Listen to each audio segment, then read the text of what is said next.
제가 이번 안식월 기간 동안 여러 사람을 만났지만 참 좋은 분 한 분을 만났습니다. 그 중에도 그 전에도 만나기도 하고 뵙고 있었지만 이분이 저를 향하여 인생의 길벗 같은 후배라고 해주는 그 호칭에 저는 참 마음이 흡족했습니다.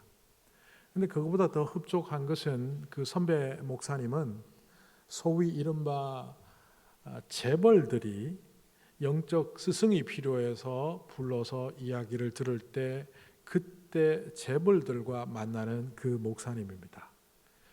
한국에서 네로라 하는 사람들이 만나기 위하여 대기하고 있는 그 목사님을 일개 무명에 가까운 이민 목회자인 제가 만남을 요청했을 때 그 바쁜 일상 중에서도 저에게 시간을 할애해주고 같이 밥 먹고 커피 마시며 얘기 나눈 시간은 대화의 내용을 떠나서 그분과의 만남이 제 마음을 참 흐뭇하게 했습니다. 차별하지 않고 또 높은 사람이나 낮은 사람이나 이런 거 가리지 않고 진심으로 대하며 저에게 인생의 길벗, 인생의 동행이라고 하는 후배라는 명칭을 주어서 더욱더 기뻤습니다. 그분과 대화를 나누다 보니 제가 질문을 하나 하게 되었습니다. 아직 70도 훨씬 되기 전에 왜 이렇게 일찍 은퇴를 하셨습니까? 처음에는 건강이 안 좋았다 그렇게 말하긴 했지만 되짚어 보니까 그 담임 목사로서 사역을 하면서 또 외부 활동도 하는 것이 몸에 굉장한 지장을 주고 건강을 해치는 일이었다 이렇게 말을 했습니다.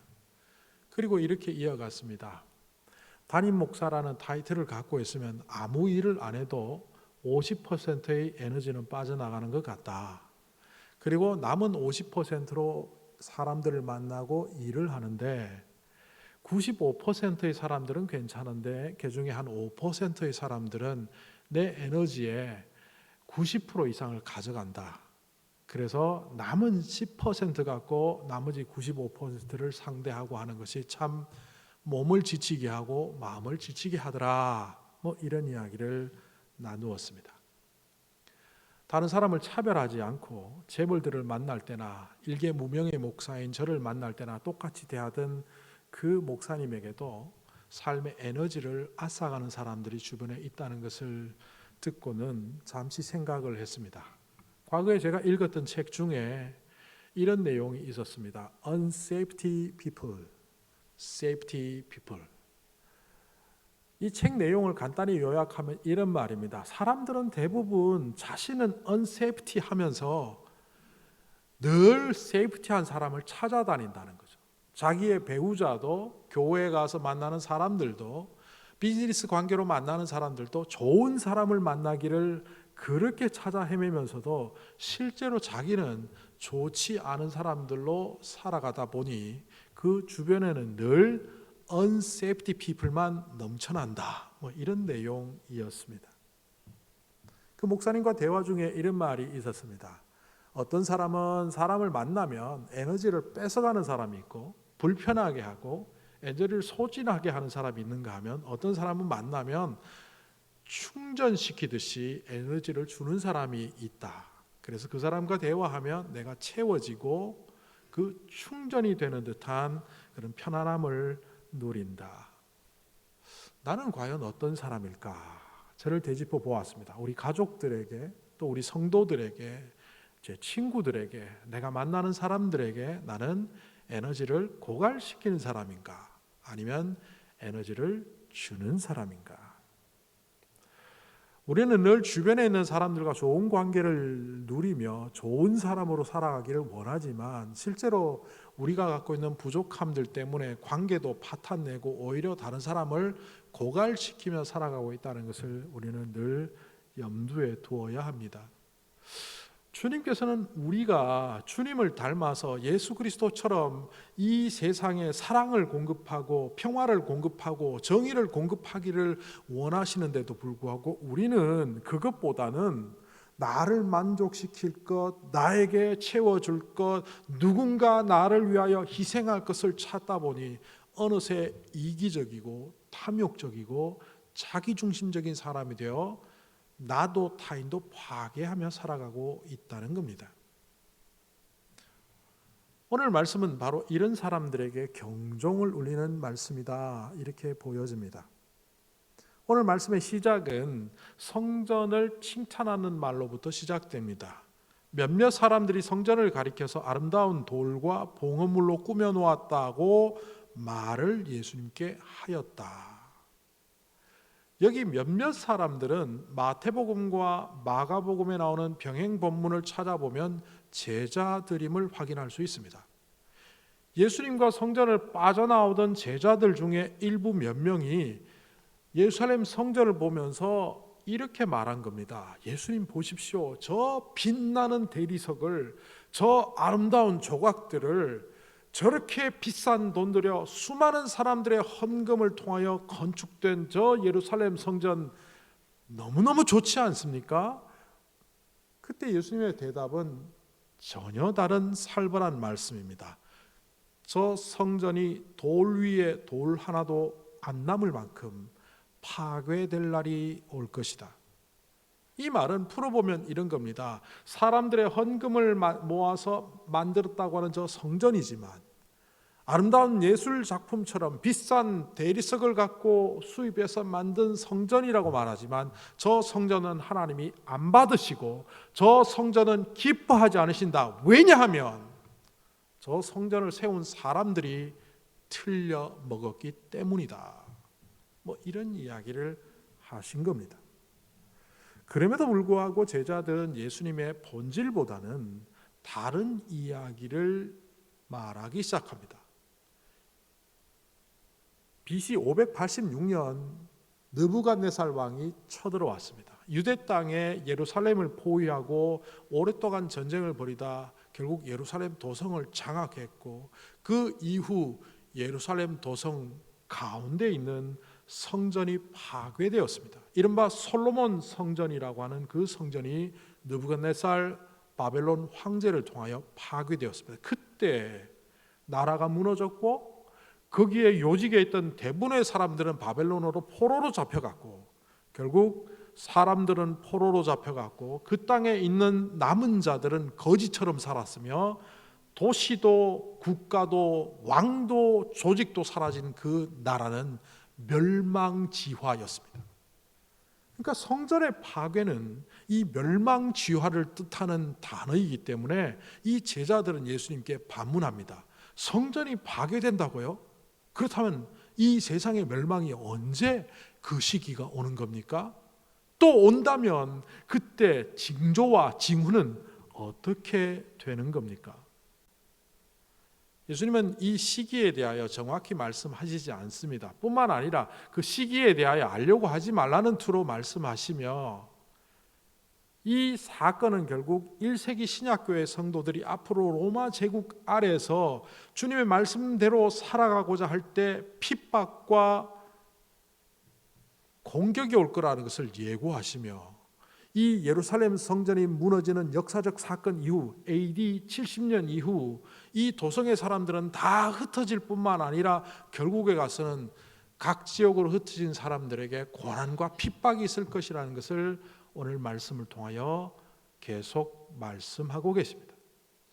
자, 이런 내용을 보며 사람들은 이렇게 말합니다. 이 내용은 지금 AD 30년경에 말씀되어졌지만 앞으로 40년 후 AD 70년경에 일어날 로마의 티투스 장군을 통해서 일어날 예루살렘 성전 파괴를 예언하신 것이다. 이렇게 말합니다.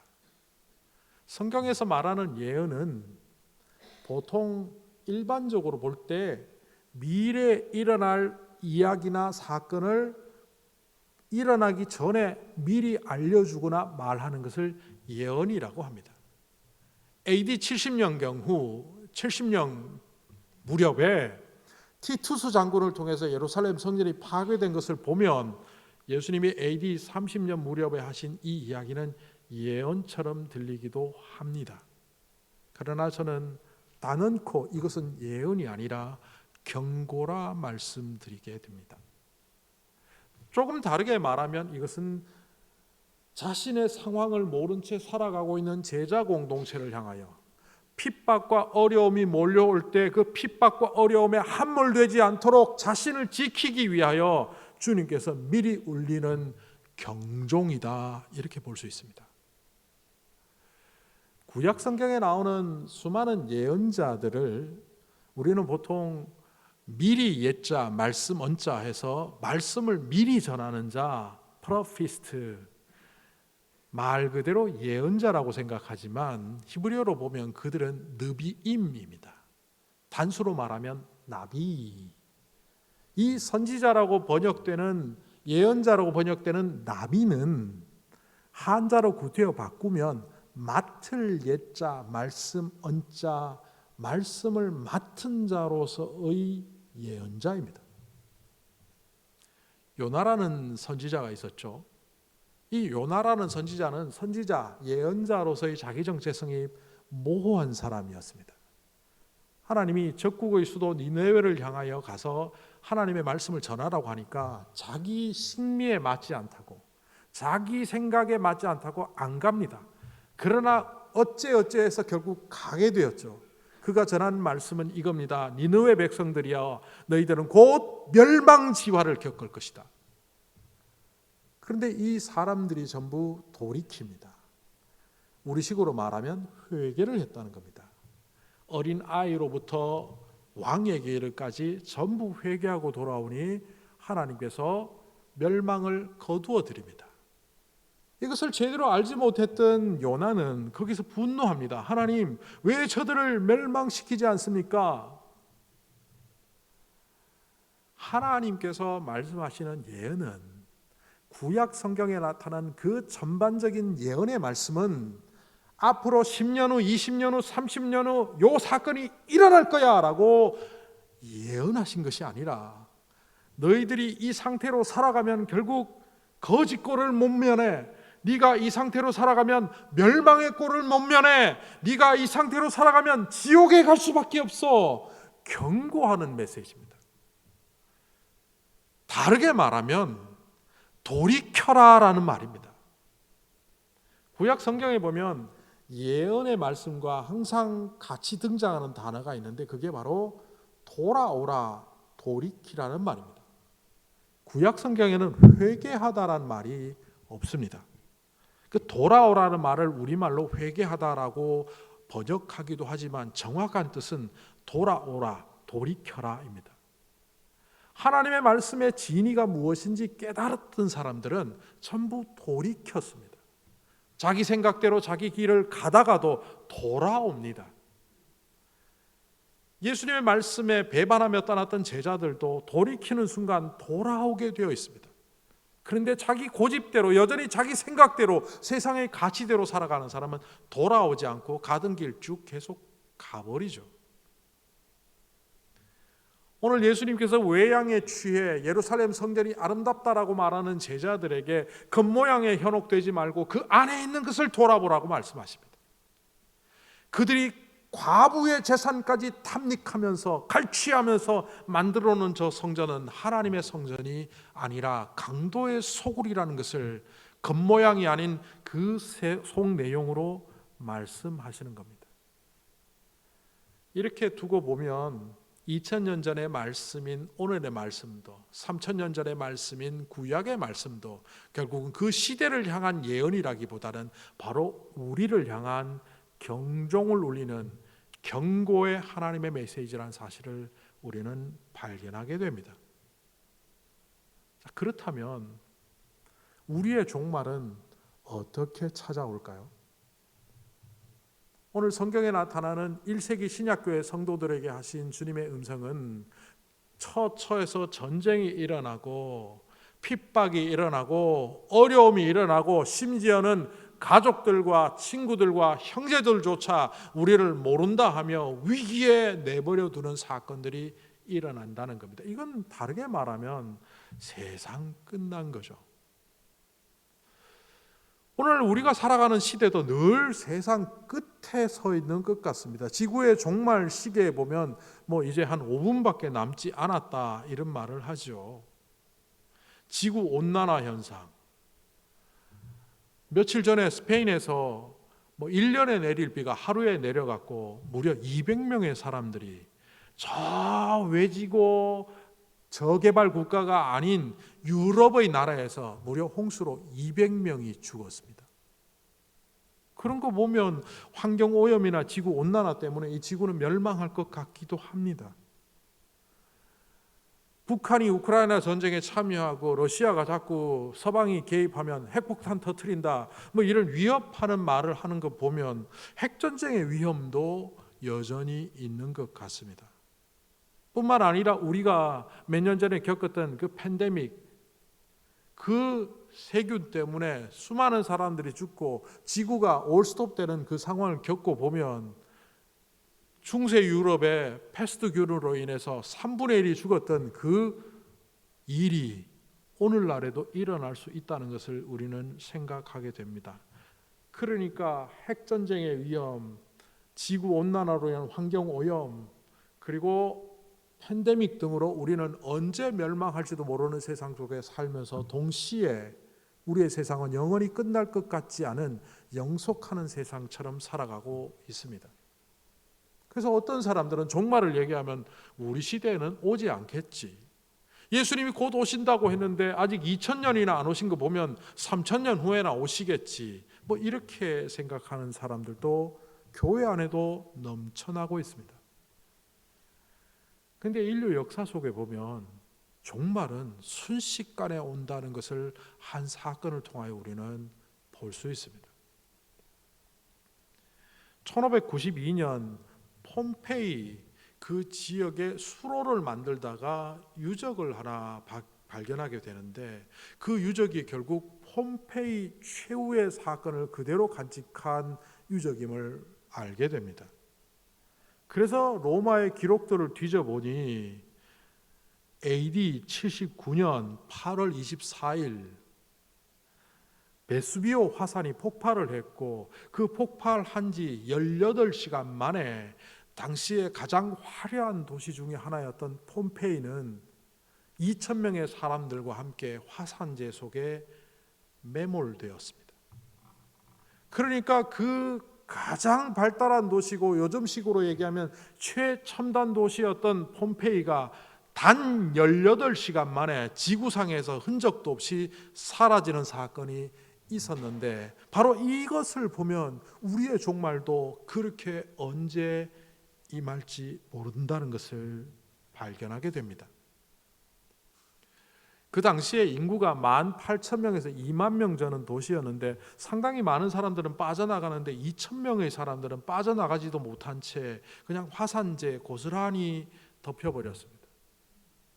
이게 뭔가 하고 거기에 석고를 부어보니 꺼내보니 그것이 전부 사람의 모양이었고 사람들이 화산재 속에 매몰된 흔적임을 발견하며 여러 차례 발굴하며 지금까지 1748년부터 제대로 발굴해서 지금까지 아직 완전히 발굴은 되지 않았지만 5분의 4가 발굴된 그런 자료들을 통해서 살펴보니 당시에 빵 굽다가 화산재에 묻힌 사람도 있고 낮잠 자다가 묻힌 사람도 있고 길 가다가 사람과 만나서 서로 껴안다가 화산재에 묻힌 사람도 있고 심지어는 화장실에서 변을 보다가 변을 당한 사람도 있고 우리의 일상이 그대로 담겨있는 그 폼페이의 유적을 보면서 우리의 종말은 예고된 종말이 아니라 어느 순간 오게 되고 그 어느 순간은 우리 일상 속에서 이루어진다는 것을 폼페이는 고스란히 보여줍니다. 그리고 발굴하는 어떤 벽에 글씨가 하나 발견되었습니다. 그 글씨는 소돔과 고모라라는 라틴어였습니다. 발굴한 학자들은 두 가지로 해석을 합니다. 이 동네 유대인이 살았을 것이고 화산재가 덮쳐올 때 도망가지 못한 그 유대인은 마치 하늘에서 불비가 내리는 창세기 19장의 그 모습을 보면서 소돔과 고모라를 연상했을 것이다. 두 번째는 그 경건한 유대인이 폼페이가 성적으로 굉장히 타락한 도시였는데 이 도시가 회개하고 돌아오기를 기도했지만 결국은 화산재로 매몰되는 그 상황 속에서 그는 마치 예언처럼, 경고처럼 이 도시는 소돔과 고모라처럼 성적인 타락으로 하여 멸망한다라는 의미로 소돔과 고모라를 썼을 것이다 라고 추정합니다. 어떻든지 그 땅은 그렇게 사라져 갔습니다. 그런데 이 폼페이 79년 8월 24일에 일어났던 이 매몰 사건이 가장 치명타를 준 한 사람이 있습니다. 그는 다름 아닌 아버지의 대를 이어 79년에 로마 황제의 자리에 올랐던 티투스입니다. 지금도 포로 로마노라는 로마 유적지에 가면 이 티투스 장군의 개선문이 있습니다. AD 70년경 예루살렘 성전을 파괴하고 그 안에 있는 성전의 기물들을 로마로 옮긴 것이 그 개선문 한쪽 귀퉁이에 돌로 새겨져 있습니다. 제가 가서 보니까 하나님의 법궤 비슷한 것을 지고 가는 사람들 모양도 있고 그 법궤 위에 7개의 촛대, 이른바 성전에서 매일 등불을 켜놓았던 진리의 등불도 가져가는 모양이 그 개선문에 새겨져 있더라고요. AD 70년경 베스파티아누스 황제가 자기 아버지고 자기는 유다를 정복하고 그 성전의 기물을 갖고 돌아오면서 아마 자기의 인생을 꽃길만 걸을 것이라고 생각했을 겁니다. 그리고 아버지가 세상을 떠나자 그는 AD 79년 로마 황제에 즉위합니다. 성공만이 보장될 것 같은 그의 왕위가 시작되자마자 베시우스 화산은 폭발했고 폼페이를 비롯한 여러 도시들이 화산으로 괴멸당하자 가장 마음을 아파하다. 그것이 원인이었는지 다른 원인은 정확히 알 수는 없지만 그때 발병한 병으로 2년도 채 살지 못하고 그는 81년 세상을 떠납니다. 우리의 종말이 어떻게 올지 폼페이라는 도시를 보면서 예루살렘 성전을 파괴하고 로마로 복귀하여 황제가 된 티투스라는 사람을 보면서 우리는 역사 속에서 목격해야 합니다. 혹자는 그렇게 말합니다. 유대인 110만 명을 예루살렘에서 죽이고 유대 땅에서 죽였던 그 악한 티투스가 하나님부터 벌을 받아 폼페이가 멸망했고 그는 황제에 오르자마자 병 걸려 죽었다. 저는 그것이 맞다라고 인정도 하지 않고 틀렸다라고 말하지도 않습니다. 그런데 그 역사적 사건을 통하여 우리가 보아야 될 것은 바로 오늘 말씀을 통하여 주님께서 알려주시는 그 경고입니다. 오늘 예수님은 마지막에 이렇게 말씀하십니다. 인내로 너희의 목숨을 얻어라. 이 얻다라는 헬라어 동사는 크타오마이라는 동사인데 이것을 명사형으로 바뀌면 어떤 뜻이 되느냐 하면 어떤 거래를 통하여 얻어진 소유물, 재산을 말합니다. 상업적 거래를 사는 것을 통하여 내가 가진 것이 그 명사형이라면 이 동사는 얻다, 가지다라는 의미보다는 사다라는 의미가 더 강하다는 뜻입니다. 그러니까 이 말은 너희가 그 상황 속에서 제대로 인내하며 견뎌내서 너희의 목숨을 사라는 뜻입니다.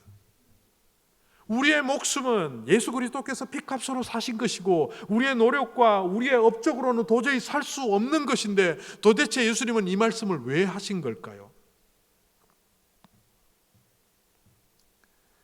예수님이 십자가에 달리셔서 이런 말씀을 하셨습니다. 다 이루었다. 이것을 더 알아듣기 쉽게 말하면 내가 저들을 위하여 값을 다 지불했다라는 뜻입니다. 십자가의 죽으심으로 인류의 구원의 문을 여시며 값을 다 지불했다고 하시는데 왜 예수님은 우리의 생명을 왜 우리가 사라고 하시는 걸까요? 우리의 구원을 위해서 주님의 대가로 지불이 되었지만 우리가 참으로 가치 있는 삶을 살기 위해서는 주님이 우리를 위하여 피값으로 사랑하신 것처럼 우리 또한 그 사랑을 이 땅에 전하는 자가 되어야만 우리의 믿음은 바른 믿음이 된다는 뜻입니다. 오랫동안 믿음에 대한 오해가 되다 보니 믿음은 믿습니다라고 선언하는 말귀에 있는 것처럼 생각하지만 믿음은 삶입니다. 믿음은 우리의 삶의 흔적들입니다. 장미가 씨앗으로부터 피어나 꽃을 피우며 그 향기를 내기까지 수많은 시간들이 필요했던 것처럼 숙성된 와인이 좋은 향기를 내기 위하여 포도 열매를부터 절차를 밟아 오크통에 들어가고 보관통에 들어가서 숙성의 시간을 거친 후 그 와인의 향기를 내는 것처럼 우리의 삶의 흔적들이 모여서 드디어 향기를 낼 때 그 향기가 죽음의 냄새가 아니라 생명의 냄새, 아름다운 냄새, 정의의 냄새, 평화의 냄새, 그 향기가 되라고 하시는 것이 바로 인내를 통하여 생명을 사라는 이 말씀의 진정한 뜻입니다. 하나님은 우리를, 돌과 같은 우리를 생명을 주셔서 장미가 되게 하셨습니다. 흙탕물과 같은 우리를 와인처럼 고귀한 향기의 음료로 바꾸어 놓으셨습니다. 아무짝에도 쓸모없는 쓰레기와 같은 우리들을 집을 지을 수 있는 아름다운 건축 자재로 바꾸어 놓으셨습니다. 그런데 이 건축 자재가 바뀌어진 그것들이 그냥 고인물이 되어서 썩어버린다면 옛날에 쓰레기였던 그 자리로 돌아가는 꼴밖에 되지 않는다는 말씀을 너희는 인내로 생명을 사라고 하시는 겁니다. 제가 이번에 한국에 가서 만났던 동료 목사 중에 후배가 몇 명 있었습니다. 40대 목사인데 목회를 어떻게 해야 될지 모르겠다라는 말을 저한테 하며 목회를 접고 다른 일을 할까 한다는 그의 아주 가슴 아픈 이야기를 들으며 저는 이런 말을 했습니다. 너는 아직 덜 익었어. 하나님은 너의 이 힘든 자리를 통하여 네가 더 숙성되고 성숙하고 진한 향기가 되어서 저기 놓아도 그 향기를 통하여 많은 사람들이 좋은 향기를 맡을 수 있도록 너를 연단의 시간으로 넣고 있는데 너는 그걸 뛰쳐나오려고 해. 조금만 더 기다려보자. 조금만 더 기다려보자. 우리는 기다림에 익숙하지 않고 인내에 익숙하지 않고 참는 것에 익숙하지 않은 삶을 살고 있습니다. 이런 우리들에게 주님은 그 인내의 가치를 가르치시며 세상에 어떤 소리가 들려올지라도 유혹받지 말고 세상에 어떤 힘든 일이 올지라도 그것에 흔들리지 말며 주님만 붙잡고 한번 가보자 하십니다. 바로 그 자리가 주님이 우리를 생명의 향기로 이 땅에 퍼뜨리는 아름다운 자리임을 깨닫는다면 우리는 우리의 인생의 가치를 바르게 깨닫고 내가 시간이 지나면 지날수록 더욱더 성숙한 사람, 시간이 지나면 지날수록 예수를 닮아가는 사람, 시간이 지나면 지날수록 나의 인생의 가치가 더욱더 깊어지는 사람으로 이 땅을 살아가도록 오늘 이 말씀을 통하여 주님은 우리에게 경종을 울리십니다. 하나님, 그분의 피로 사신 여러분, 예수 그리스도의 보혈로 사신 우리 공동체, 이것이 썩어지지 않고 더러워지지 않고 생명의 향기가 되어 이 땅에 퍼져갈 때 주님께서 정말 기뻐하시는 주님의 나라가 우리 가정에, 우리 교회에, 이 땅에 세워질 수 있도록 인내를 통하여 여러분의 고결한 향기를 사는 여러분의 삶이 되기를 간절히 기원합니다.